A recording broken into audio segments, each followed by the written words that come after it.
Mon âme exalte le Seigneur.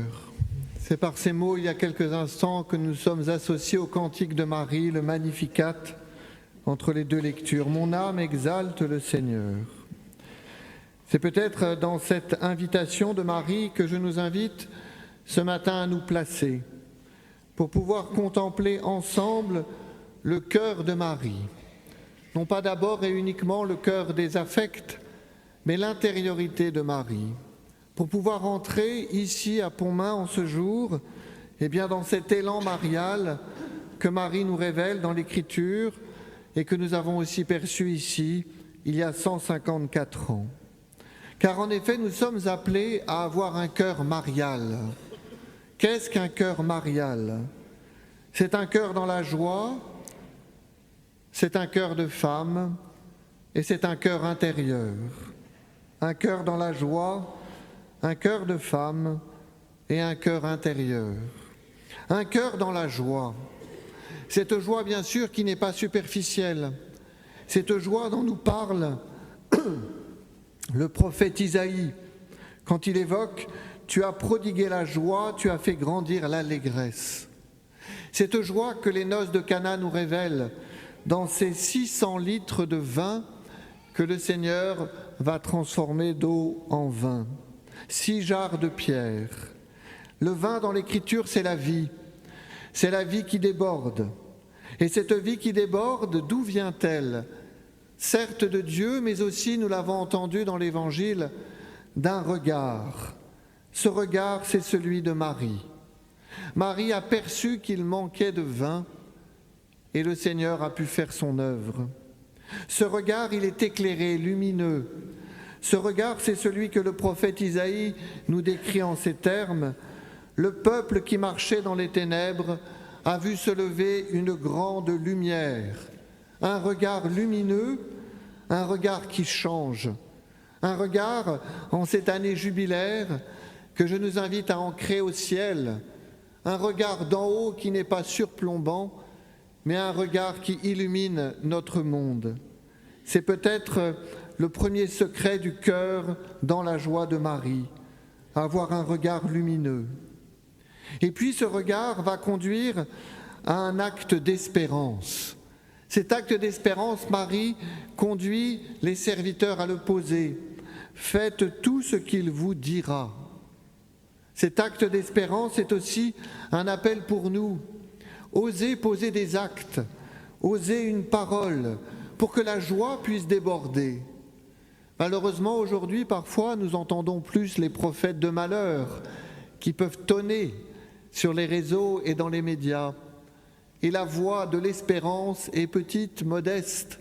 Et pourtant, vous le savez bien, chers frères et sœurs, c'est celle qui porte le monde. Au quotidien, dans l'ordinaire, oser une parole d'espérance. C'est ce que Marie a fait en invitant les serviteurs à faire tout ce que Jésus dira.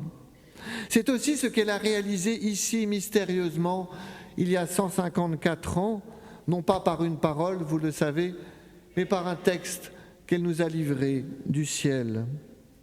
Hier soir, nous avons pu entendre le témoignage de Joseph Barbedette qui, relatant le récit de l'apparition, évoquait.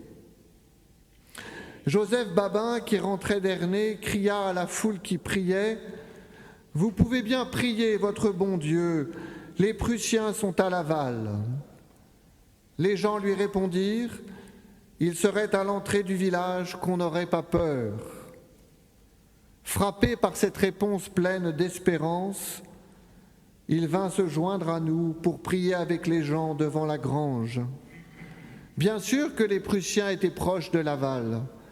Bien sûr qu'aujourd'hui, les mauvaises nouvelles tonnent dans notre monde.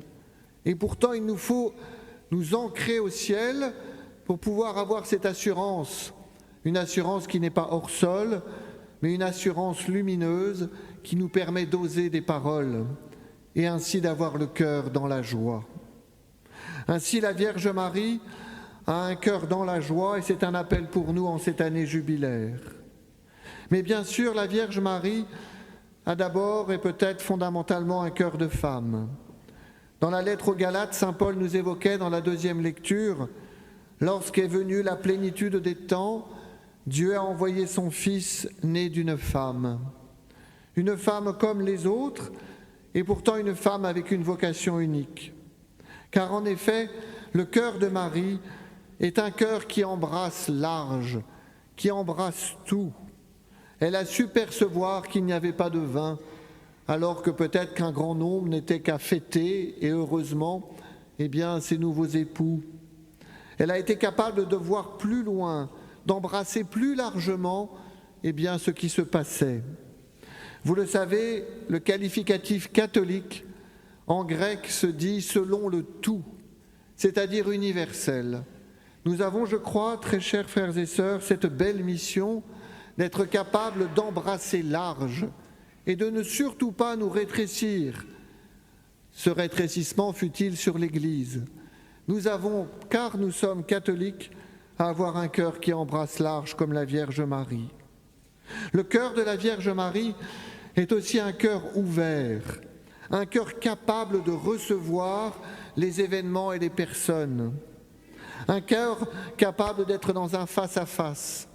Nous l'avons entendu dans l'Évangile, elle vit ce face-à-face avec son Fils, elle le vivra tout à la fin de la vie de Jésus dans un autre face-à-face avec Jésus en croix. Aux noces de Cana, Jésus lui dira « Femme, que me veux-tu » Sur la croix, Jésus lui dira « Femme, voici ton fils » en désignant Saint Jean. Le terme de femme ici n'est pas péjoratif. Le terme de femme est quelque part Jésus, le nouvel Adam, qui choisit de poser devant lui l'humanité représentée par Marie, dans une altérité qui est féconde. Cette altérité, Marie est capable de la vivre en tant que femme pleinement capable d'accueillir les événements et les personnes. Il y a là aussi pour nous, bien sûr, un appel. Sommes-nous capables d'accueillir tous ceux qui viennent à nous, de ne pas tout de suite les juger, les cataloguer, voire même les expulser, être capable d'avoir un cœur ouvert comme Marie. Enfin, le cœur de Marie est un cœur fécond, mais fécond de la fécondité de Dieu et non de sa propre fécondité. Certes, elle a invité les serviteurs à remplir les jarres, mais elle a pu contempler comment ces jarres sont devenues du vin. Elle a pu contempler au pied de la croix, Stabat Mater, comment du cœur de Jésus sont sortis l'eau et le sang, les sacrements de l'Église. Il y a là pour nous aussi peut-être une conversion. Nous cherchons souvent à être efficaces, organisés, et il le faut un peu. Mais nous devons mesurer avec Marie que c'est Dieu qui donne la fécondité, que c'est Dieu qui nous permet de pouvoir être féconds. Alors si le cœur de Marie est un cœur dans la joie, il est aussi profondément un cœur de femme, capable d'embrasser large, un cœur ouvert et un cœur fécond de la fécondité de Dieu. Eh bien, frères et sœurs, tout cela est possible parce que le cœur de Marie, et c'est mon dernier point, est un cœur intérieur. Nous avons entendu dans la deuxième lecture, saint Paul nous rappelle que nous sommes appelés à crier « Abba, Père ». Dieu a envoyé l'Esprit de son Fils dans nos cœurs et cet Esprit crie « Abba », c'est-à-dire « Père ». La grâce mariale de Pontmain, je le crois, c'est l'intériorité qui ouvre à l'espérance. L'intériorité qui a été ébranlée en 1871. La France était envahie, les Prussiens étaient quand même près de Laval, rien ne tenait. Aujourd'hui, nous pouvons parfois, en 2025, être ébranlés. Sommes-nous plus ébranlés ou moins ébranlés? La question n'a aucun intérêt. Nous sommes ébranlés. Il nous faut donc réentendre l'invitation de Marie, mais prier. D'une prière qui est intérieure, non pas d'une prière qui serait un calcul. Je ferai tant de « Je vous salue Marie » et je serai exaucé. Dieu n'est pas ainsi. Mais prier intérieurement, comme l'abbé Guérin avait su éduquer sa paroisse à cette prière.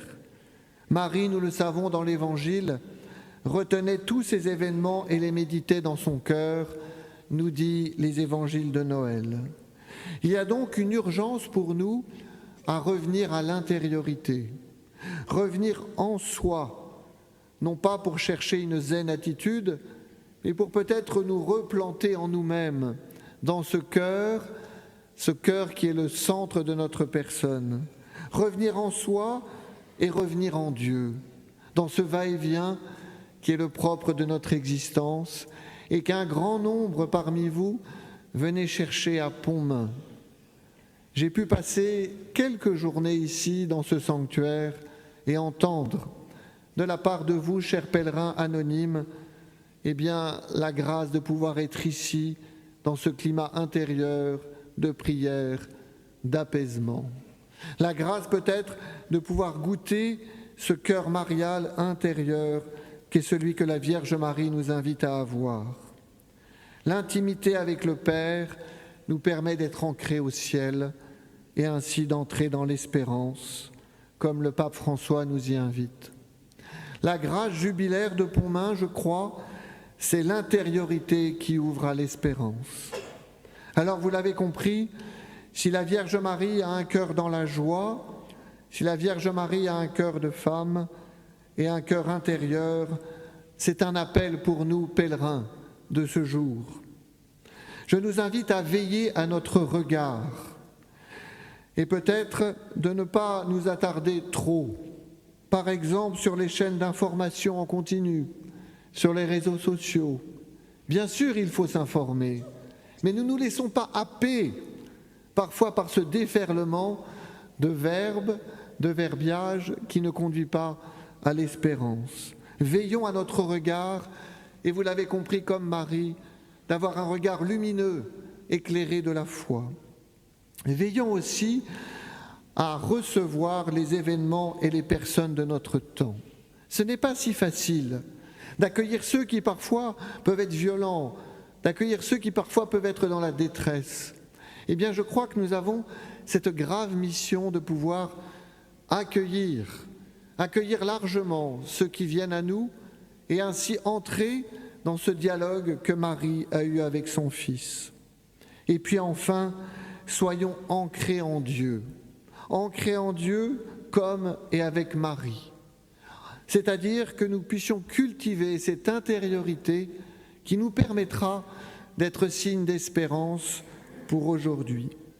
Très chers frères et sœurs, goûtons la joie de pouvoir puiser à l'espérance. Amen.